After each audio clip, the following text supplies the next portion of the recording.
Hey friends, and welcome to a new video. Today we wanted to try something new. We have our dinner cooked. I made some lentil pasta bolognese, and today I thought it would be fun to do kind of like a mukbang type thing where you eat and kind of chat. So today we wanted to chat about New Year's resolutions. So the New Year is coming up, and it is kind of customary to do New Year's resolution, to think about what goals you want to achieve or have for the new year. And yeah, so we wanted to talk about that, maybe some mistakes that a lot of people might make when it comes to New Year's resolution, why people don't follow through. Today I'm joined by my boyfriend. For those of you guys that don't know him, this is Johannes, my boyfriend. Hey guys. Okay.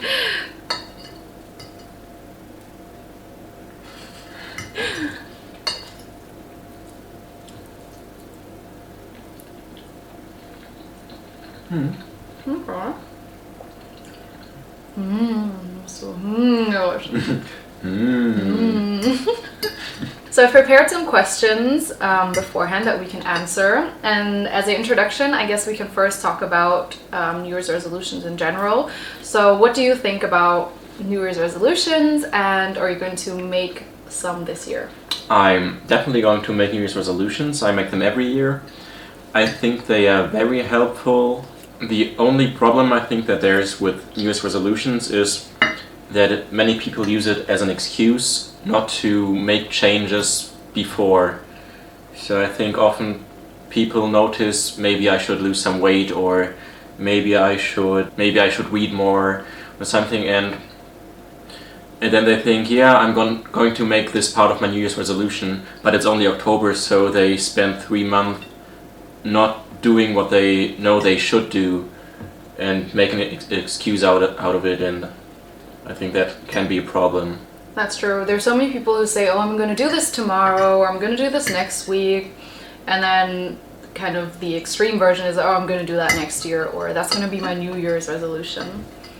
Yeah, that's true. So I agree as well. I like New Year's resolutions. I've actually only started doing them, I guess, once we met. I don't consciously know that I did New Year's resolutions before, but I like it. I like that you set yourself some goals, and obviously there are New Year's resolutions that I don't stick to or I kind of forget about, to be honest, but I like looking back at the year that has passed and seeing things that I've maybe achieved, or maybe achieved more than I thought that I could achieve. So there's this common theme that the gym is always very full at the beginning of the year, and there are just tons of people there in January, but as soon as February starts, it's empty again.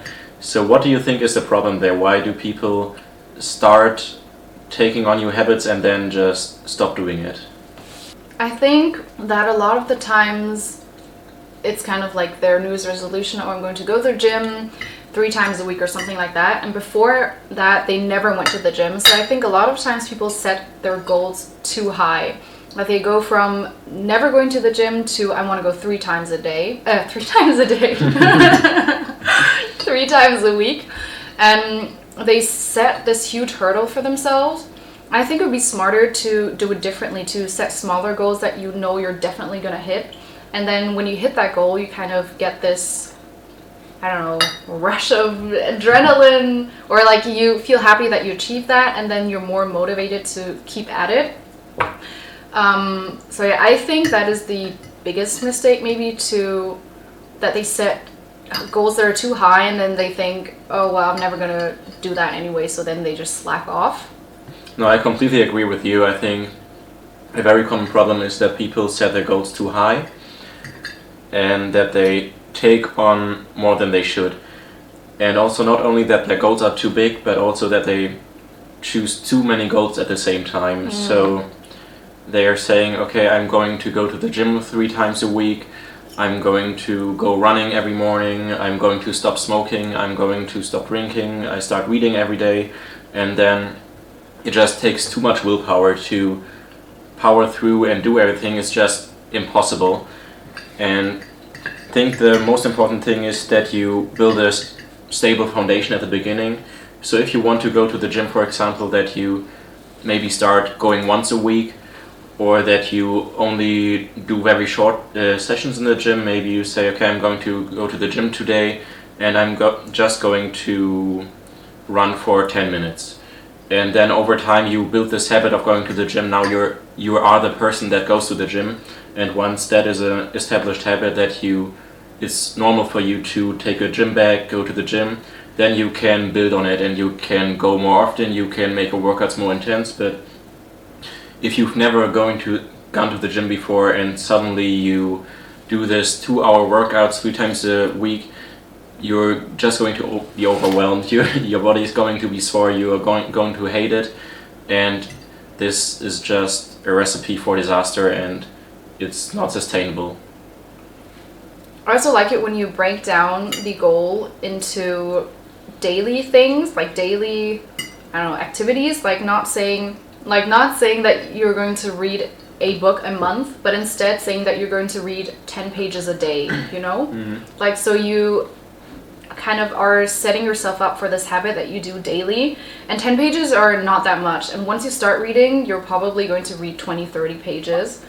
So I like it when you break down the goal into like daily or smaller steps than saying I want to read 10 books a year. I think that's easier to kind of process or to turn into actionable steps. Yeah, that's very similar to what Scott Adams says. He's the inventor of the Dilbert comics, and he has a book called How to Fail at Almost Everything and Still Win Big. And one of the themes of this book is that you should not focus so much on setting goals, but more on setting systems. So if, for example, you want to write a book, your goal is not I want to write a book, your goal is I'm going to sit down and write for 1 hour every day. And so that way you are going to make progress towards your goal, but you're not so dependent on a specific outcome. So because if you say I'm going to write a book this year, and then maybe at the end of the year your book still isn't finished, but you wrote every day, then you would say, okay, I failed at my goal of writing a book this year, but still you wrote hundreds of pages and maybe gained a lot of knowledge and became a better writer. So you made progress, but because you only view this goal of writing a book in 1 year, you failed, and that can really discourage you. And so I think it can be better to focus on the specific things you do or the systems you can set up to achieve your goals, and not so much on a specific outcome. Okay, so I'm usually someone that doesn't really write things down. I have things in my head and I know that they're there and I go off the things in my head. But would you say it is important to physically write down your goals? I would say that the most important thing is that you start thinking about it in a more structured way, because I think that's something people never really do. They just drift through life and never really take the time to sit down and think, okay, what do I really want to achieve? So I think that writing down is maybe not completely necessary, but it's very helpful, I think, because it forces you to think about it very thoroughly and really forces you to structure it, maybe to break the goal down and think about if it's something you really want to achieve. For example, I went to law school for a little bit over a year, and if I had only thought like at the next step, I would probably still be there and be miserable. But it takes this, like taking a step back and focusing on what do I really want, what do I want to achieve in my life, and this forces you to look maybe a little bit further and see maybe not only how to achieve the goal of succeeding in law school next year, but to maybe ask yourself, do I really want to go to law school, or maybe do I want to do something else? And I think if you write down things, it helps you to really look at it. You have it like on paper, and it's also very helpful throughout the year because you have this document that you can always look at, and maybe choose a fixed date per week, maybe every Sunday or something. You take the time to look at your goals and think, okay, what can I do this week to help me achieve this goal? Did the things I did last week contribute to this, or maybe were they not helping? Yeah, that's really good. Now I would also say that if you don't write it down, you're most likely going to forget it. Like, I say I have it in my head, but then ask me in June, I probably don't know what I said or thought in January. Yeah, and also the other thing is, when you have it in your head, all you have is kind of, I want to read more. But when you're forced to write it down, you wouldn't write down, I want to read more. Well, I guess some people might, but it kind of forces you to form a more specific sentence, I guess. And I think that's also really important, not to have your goal as I want to read more, but rather something more specific. Like I said, I want to read 10 pages a day. I forgot what it's called. The system where you how to write down actionable goals. The SMART goals. The SMART goals. So what does it stand for? S for specific, M for measurable, A for attainable. attainable. There's different versions. Some say it's attainable, some say it's actionable. But I think attainable is the most common one. What was the other then? Relevant. And time bound, so that you have a deadline. So I guess that's a great way to, a great rule to follow when you are writing out your goals, that you make it achievable, that's not that big. You say when you want to achieve the goal, and what else was there? Relevant. I think that the relevant part is often overlooked, but it's very important. Because I think sometimes people set goals just for the sake of it or because it sounds good, but it doesn't really make sense. Because I think a common goal is maybe I want to lose 30 pounds or something specific like this, but the weight doesn't necessarily matter that much. It's more about forming new healthy habits. Maybe it's important to lose weight, but it's very arbitrary, the number, because people can be healthy at 150 pounds and they can be healthy at 200 pounds, because it has a lot to do with their height, with their habits. Maybe they have more or less muscle, and to focus just on the weight often doesn't make that much sense. So you have to ask yourself, when you're setting this goal, okay, is this this goal that I'm setting right now, is this really relevant, or what do I really want, what am I really after? And maybe there's a better way to phrase it, or a better goal to set to achieve the thing I really want to achieve. And you shouldn't really focus on the goal, but more on the process. So that if you don't really achieve the goal, maybe you come close to it, it doesn't really matter or affect you. It's more about, building the habit, maybe a healthy habit, and not about maybe, I don't know, looking a certain way or knowing specific things. I agree, and I think that this is really common when it comes to money. I think people often set goals goals that have to do with money. Maybe they want to make $1 million, or they want to get a job where they have a six-figure income. And I think in this circumstance it's really important that you ask why. Why do you want $1 million? Because do you really have a better life with $100 million than with $600,000? And also what you said, that you also have to look at the process, because most people would probably want to have the lifestyle that Richard Branson or Bill Gates now have, where they have tons of money, where they have private islands and can do all these great things like charity work, or go surfing every morning on their private beach. But you also have to look at the process that brought them here, because they didn't start surfing on private islands. They started by working 80, 90, 100-hour weeks for decades at a time.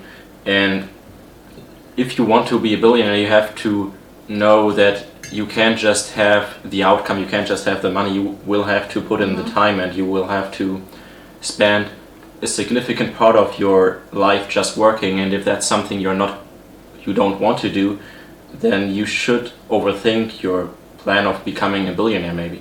Yeah, and it's okay if you don't want to do that. Yes. It's not like you're, I don't know, less than that certain billionaire just because you don't want to do that. Yeah, I think because it's for them, it's also not about the money. Elon Musk didn't start Tesla and SpaceX because he wanted to get rich. He did it because he has this vision for a better future for mankind, and this motivates him to put in the 80-hour weeks. And if he would just do it for the money, I don't think he would be where he is now. And some people do it just for the money and they succeed because they just have a lot of willpower and power through.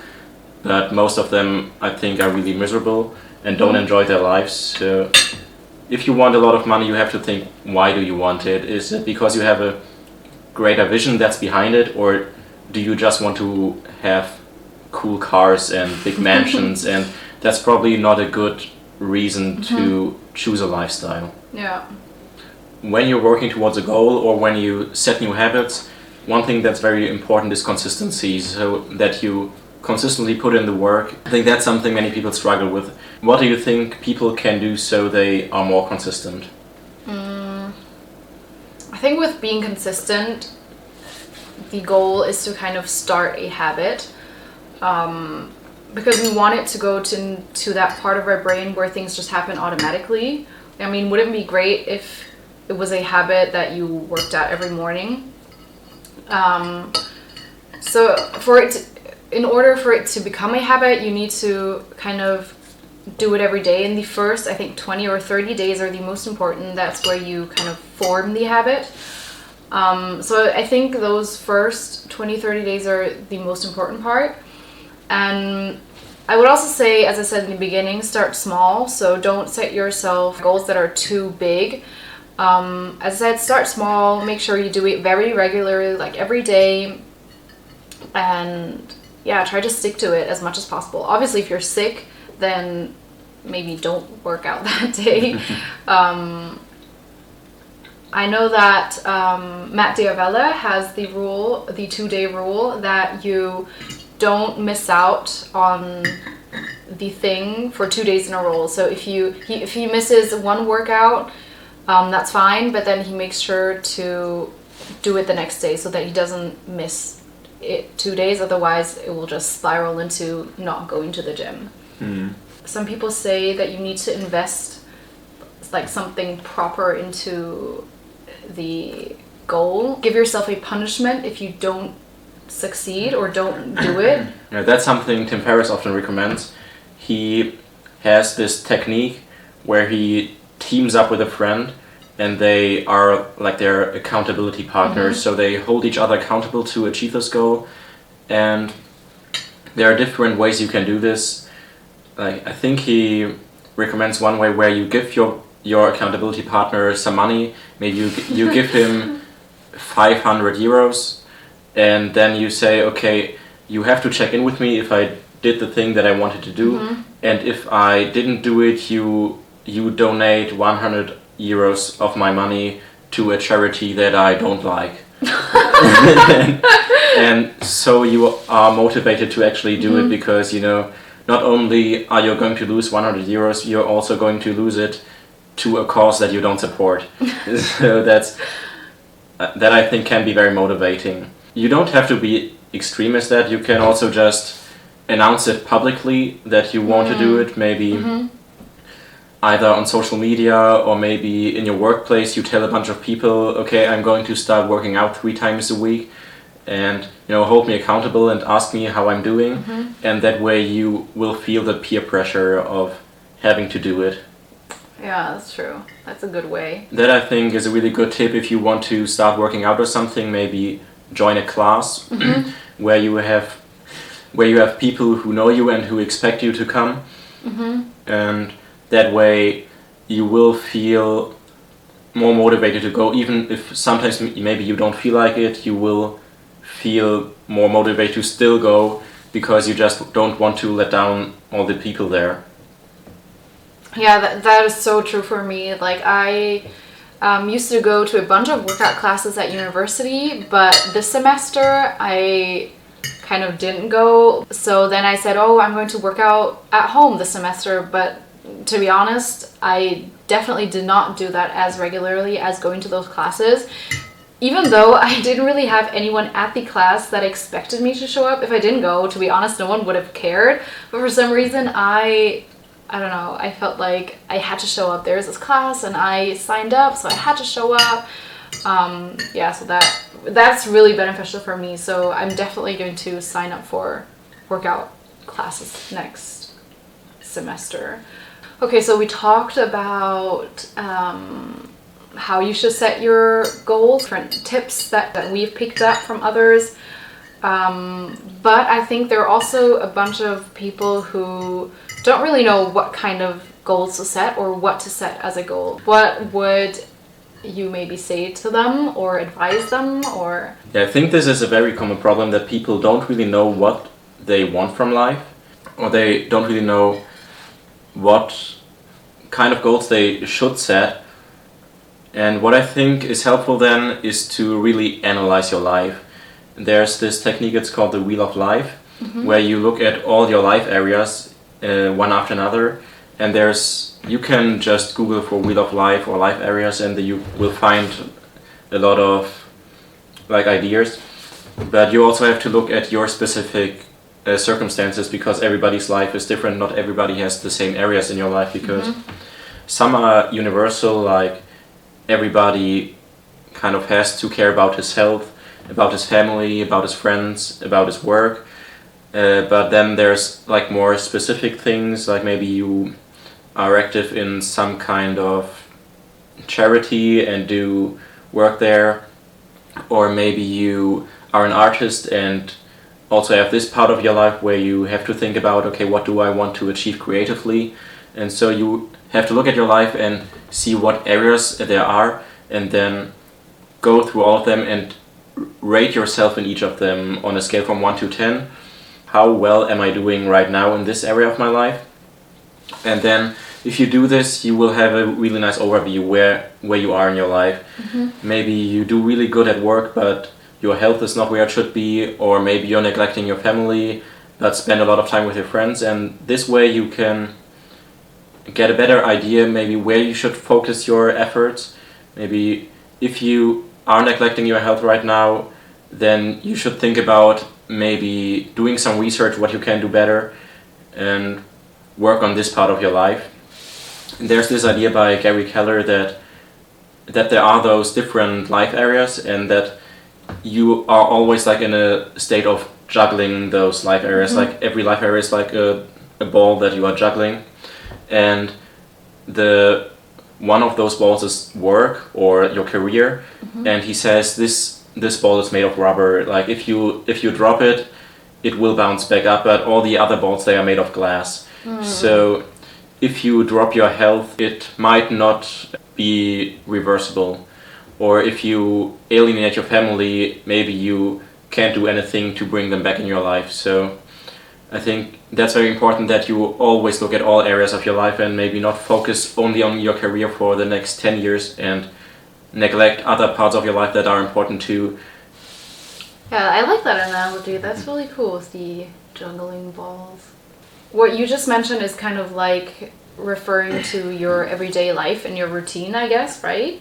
But I also think that, or I like to set goals that are also one-time things, so kind of like, I guess you could say kind of like bucket list type things. I like those things as well. I think I'm a big advocate for experiencing new things, trying new things, and yeah, I think that you shouldn't forget those kind of, I guess, goals when you are doing your New Year's resolutions. Yeah, so that you maybe look for something that you've never done before. Maybe you say, I want to go dancing, or maybe it's not something that you want to necessarily do regularly, like learn salsa, but you just want to have gone salsa dancing once or twice, maybe just to try it out. Or maybe you want to go surfing just to try it out. I always think that trying new things can really enrich your life and give you a kind of like a different perspective on things. Yeah, I totally agree. When I do my Wheel of Life exercise, I also have a life area that is called experiences. So I always put things like this in this category. Like maybe I want to learn scuba diving, maybe I want to go skydiving or learn how to ride a motorcycle. All those things I put into the experiences areas. Also, I think something that people kind of forget or neglect is thinking about other people. Like, we're always so focused on, I want to go to the gym, I want to be fit, I want to, I don't know, be successful in my career, things like that. But you kind of forget your relationships, I think, often. For example, last year, I know I had a goal, like a relationship goal. I forgot what it was, to be honest. But it was something along the lines of, I want to be more present for the family that I have, or just thinking about how you can be there for your friends or your family more, or if that is an area that you were lacking in. So that you don't forget about the other people. It's not only solely about bettering yourself. Obviously, you should invest in yourself, but yeah, also think about maybe what you can do to serve others, kind of. Yeah, I agree. There actually has been a lot of research that shows that people who focus more on other people or who focus more on things that are outside of their own lives are actually happier. So if you set the goal not to make X amount of money, but maybe to make the world a better place, or to do whatever you can to help the homeless or to help starving children, and you work at this, you will be much happier than a person who only focuses on his career and his own body and his own inner circle. And so I think that's something you can do not only to make the world a better place, but also to be happier yourself. Something you want to add? Anything, last remarks? Yeah, I think the most important thing when it comes to goal setting or setting your New Year's resolutions is that you really ask yourself why you want it, and what the bigger purpose of your goals is. Because so many things we do only because we want to impress other people, or because we think it's expected of us from society, and we want, the white picket fence and the 2-car garage, and maybe that's not right for you. For some people it may be right, but for other people not. So I think you really have to look at each and every one of your goal and think about why you want to achieve it, and if it's something that is truly important to you, or if it's something maybe you do because it's expected of you. And if that's the case, you should really try to find out what matters to you. I think a good way to do this is just to disconnect for a while, because we're just so bombarded with messages every day from social media, from TV, from the newspapers, or whatever. We have this constant stream of ideas and values that are not our own, and maybe if you just go for a walk in the woods for 1 or 2 hours, just you and your thoughts, you get more clear mind, and you maybe have a better idea what you want to do with your life, that you want to do truly because it's what you care about or what you value, and not just because it's what other people value. Very, very well said. Okay, so that was a really good ending, I feel like, to sum it all up. We talked a lot, and I think we touched on a lot of important parts, and I hope you found this very helpful and very interesting when it comes to setting your goals next year. Let me know, or let us know in the comments below, if you plan on setting goals, if you've always set New Year's resolutions, and something you might want to do differently. Maybe you even want to share your New Year's resolution with us in the comments down below. And if you enjoyed this kind of mukbang type thing, conversation with my boyfriend, if you want to see kind of more, let me know as well. And yeah, if you enjoyed this, give it a thumbs up and subscribe if you want to see more. I do weekly videos on health related topics, mental health, food, things like that. Have a happy new year, and I'll see you next time. Bye. Bye. Happy New Year.